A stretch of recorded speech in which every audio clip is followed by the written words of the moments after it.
A vysvětlíme to působení dvou efektů. Bodového a substitučního efektu. Ten tvar té poptávky. Ten víte, obě i klesající poptávky. Vysvětlíme to teda působením dvou efektů. Důchodový efekt, když to vysvětlila na poklesu ceny. Když poklesne cena toho statku, tak za ty peníze, co máte k dispozici, za ten důchod, vy si můžete dovolit nakoupit více, tak nakupujete více. A to je, když poklesne cena jednoho statku, tak vy kupujete ještě další statky. Tak vy nahrazujete ty statky, jejichž cena se nezměnila, ty teď relativně dražší, tady tím levnějším statkem. Jo? Že nakupujete tady ten statek a omezujete spotřebu jiných statků. Sníží se cena rohlíků, cena rohlíků.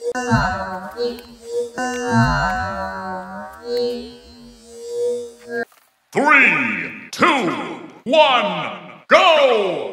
Tak já ho nakoupím mít chleba, mít housek a přikoupím těch rohlíků. A to je ten substituční, že nahrazuje jablka, hrušky, ovoce. Jo?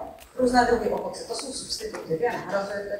Tak poklesne poptávka po těch rohlících, protože ty lidi budou nakupovat ten chleba. Jo, tak by nám zdražil chleba, tak by nám rostla poptávka po tom rohlíku.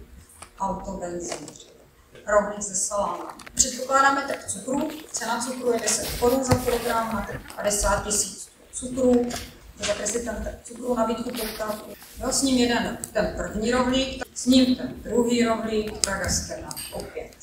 S ním ten třetí, ten už mě nepřináší žádný užitek, už mě nepřináší žádnou změnu, to nasycení třeba. Jo? Když už jsem se dostala za bod nasycení, snědla bych čtvrtý, už by mě nebylo dobře, ty bych snědla pátý, šestý. Jana má ráda koblížky a její užitek z konzumace koblížku zachycuje tabulka. Toto jsou ty koblíky. 1, 2, 3, 4, 5, 6 koblíků. Když s ním jeden koblík, tak mám užitek 10.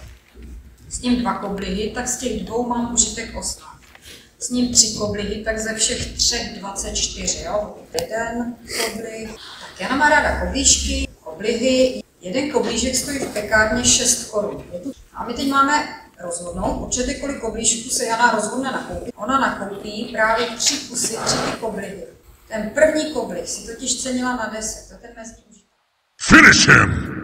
Tak, ale kdybych měla míň jablek, třeba 6, kdybych měla 10 jablek třeba, kolik si můžu nakoupit těch rohlíků, pokud bych celý sněd z toho utratila za ty rohlík 50. To jsou ty koblíky, s ním je to druhá, které můžu 4, 5, 6, 50 rohlíků. Já mám ráda koblíčky, že teď si můžu dovolit za těch 150 rohlíků na náklad. To vyznačíte přípravně jeden balíček salámu, zakreslit tam může nakládáme takovou význačí, potom rohlíky nám zdraženou, a teď máme určitě kolik koblíčků se Jana rozhodne na pouhý rohlík, s ním jeden koblih, tak mám užitek 10.